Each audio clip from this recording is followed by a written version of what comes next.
So friends, शुरू करते हैं आज की वीडियो। यहाँ पर ये बोल रहा है कि तुमसे सच कहूँ तो मुझे लड़कियों से बात करने में बहुत शर्म आती है। तो यहाँ पर ये अपने बारे में बता रहा है, कह रहा है कि तुमसे सच कहूँ तो जब भी हम इस तरीके से बोलना हो इंग्लिश में बोलेंगे to be honest with you. To be honest with you यानी तुमसे सच कहूँ तो to be honest with you I am too shy to talk to girls. मुझे लड़कियों से बात करने में बहुत शर्म आती है। I am too shy to talk to girls यानी मुझे लड़कियों से बात करने में बहुत शर्म आती है। To be honest with you I am too shy to talk to girls. तुमसे सच कहूँ तो मुझे लड़कियों से बात करने में बहुत शर्म आती है। मैंने उसे रोकने की पूरी कोशिश की। तो मैंने पहले बताया, जब भी हम कहते हैं कि पूरी कोशिश की, कहने का मतलब है कि हमने अपना पूरा 100% दिया कुछ करने के लिए। तो यहाँ पर ये बता रही है कि आई डिड माई बेस्ट यानी मैंने पूरी कोशिश की। क्या करने के लिए? टू स्टॉप हर, उसे रोकने के लिए।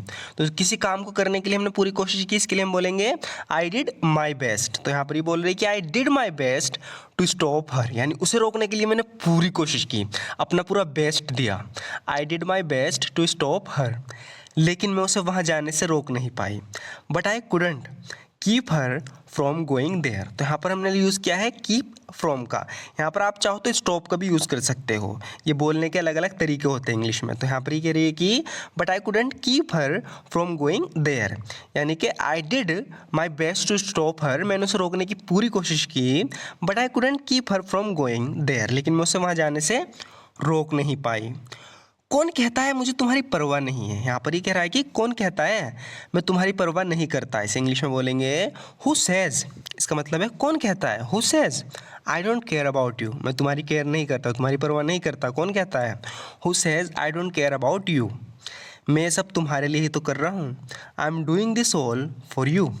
I am doing this all for you यानी मैं सब तुम्हारे लिए ही तो कर रहा हूँ। I am doing this all for you. जो हुआ किसी को बताना मत। यहाँ पर इसकी बेइज्जती सी हो गई, तो एक बच्चे से कह रहा है कि don't tell anyone what happened. Don't tell anyone what happened यानी जो हुआ किसी को बताना मत। Don't tell anyone what happened, यहाँ तक कि अपने दोस्तों को भी नहीं। नॉट इवन योर फ्रेंड्स, यहाँ तक कि, इस तरीके से खींच के बोल रहे हैं हम, तो इसके लिए हम यूज़ करेंगे नॉट इवन योर फ्रेंड्स यानी यहाँ तक कि अपने दोस्तों को भी मत बताना। Don't tell anyone what happened, जो हुआ किसी को बताना मत। नॉट इवन योर फ्रेंड्स, अपने दोस्तों को भी नहीं। टॉम जानता है वहाँ कैसे पहुँचना है। इसे इंग्लिश में बोलेंगे Tom knows. Tom knows, know में एस लगेगा। Tom knows how to get there. Get का मतलब है पहुँचने से, या आप रीच का भी यूज़ कर सकते हो यहाँ पर। Tom knows how to get there यानी टॉम जानता है वहाँ कैसे पहुँचना है। वो वहाँ पहले भी कई बार गया है। ये काफ़ी यूज़फुल सेंटेंस है। जब भी हम कहते हैं कि मैं वहाँ पहले भी कई बार गया हूँ, या किसी और के बारे में जैसे बता रहा है कि वो वहाँ पहले भी कई बार गया है, तो इस इंग्लिश में बोलने का ये तरीका है he has been there many times before. He has been there यानी वो वहाँ होकर आया है कई बार पहले भी।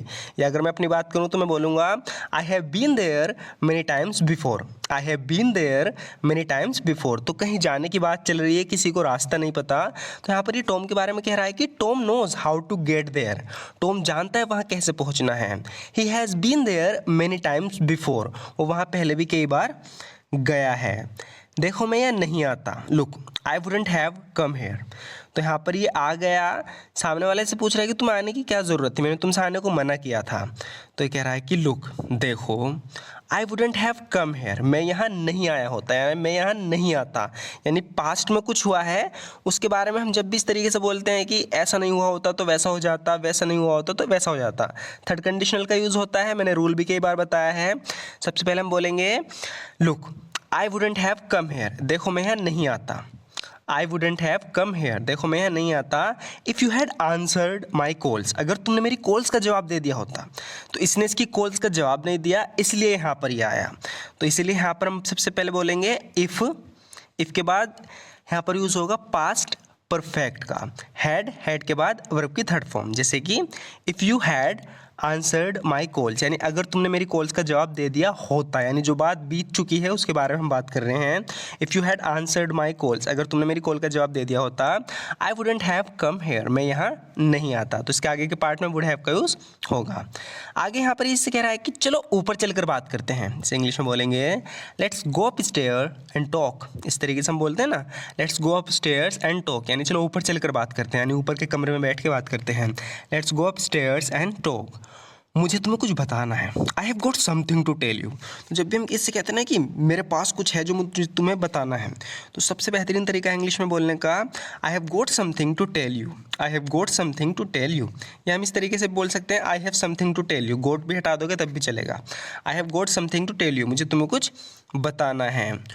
उससे कॉल करके पूछो वो कब वापस आएगा। तो कोई गया हुआ है, लड़की से कह रही है उससे कॉल करके पूछो तो वो कब वापस आएगा। इंग्लिश में बोलेंगे call him and ask him when he will come back. Call him and ask him when he will come back, यानी उसे कॉल करके पूछो वो कब वापस आएगा। Call him and ask him when he will come back. तो इसके जवाब में कह रही है कि why don't you call him and ask him your self, यानी तुम खुद उससे कॉल करके क्यों नहीं पूछ लेते। Why don't you call him and ask him your self, तुम उससे खुद कॉल करके क्यों नहीं पूछ लेते। मुझे तो ऐसा लगता है कि what I think is that, यहाँ पे कह रहा है कि जो मुझे लगता है वो ये है। इसके कहने का मतलब है कि जो मुझे लगता है वो तो ये है। What I think is that, what I think is that, मैंने उन्हें ना बताकर सही किया। I did the right thing by not telling them. I did the right thing by not telling them. तो यहाँ पर अपने दोस्तों को बता रहा है कि मैंने उन्हें कोई बात नहीं बताई। तो इसके दोस्त कह रहे हैं कि तुम्हें बता देनी चाहिए थी। तो कह रहा है कि नहीं, what I think is that, जो मुझे लगता है वो ये है। I did the right thing by not telling them, मैंने उन्हें ना बताकर सही किया, मैंने अच्छा काम किया उन्हें ना बताकर। I did the right thing by not telling them. Next देखते हैं फ्रेंड्स, यहाँ पर ये बोल रहा है कि और इस बार मैं ऐसा होने नहीं दूंगा, यानी पिछली बार बहुत गलत हो गया था किसी के साथ, लेकिन ये इस बार कह रहा है कि लेकिन इस बार मैं ऐसा होने नहीं दूंगा। इस इंग्लिश में बोलेंगे and this time I won't let this happen. यहाँ पर लेट का यूज़ होगा, मैं ऐसा होने नहीं दूंगा, मैं वैसा होने नहीं दूंगा। तो इस तरीके के लिए हम लेट का यूज़ करते हैं।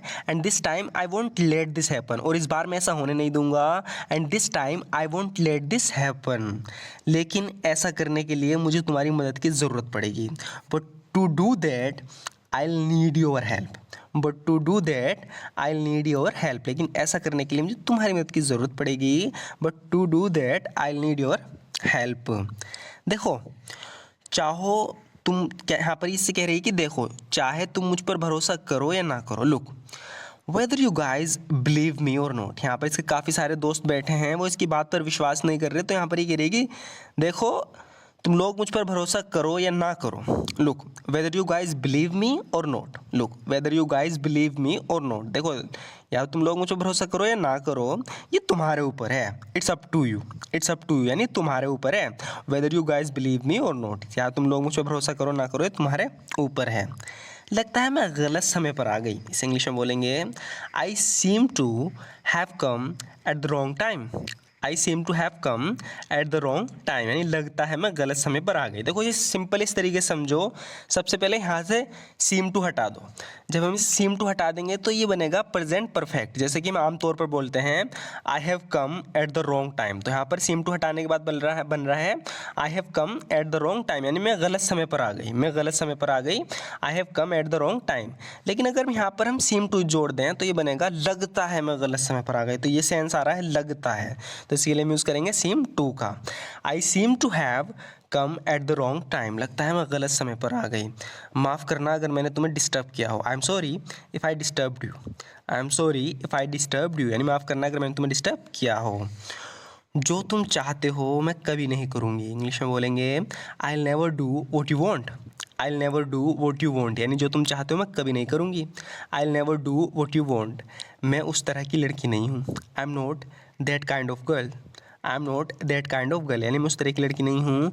I am not that kind of girl. तो यहाँ पर ये इससे किसी को मरवाना चाह रहा है। तो कह रही है कि I will never do what you want, जो तुम चाहते हो मैं कभी नहीं करूँगी। I am not that kind of girl, मैं उस तरह की लड़की नहीं हूँ, मैं मर्डरर नहीं हूँ, कहने का मतलब है इसका। सो फ्रेंड्स, आज की वीडियो में बस इतना ही। आपको वीडियो कैसी लगी ज़रूर बताना। वीडियो अच्छी लगी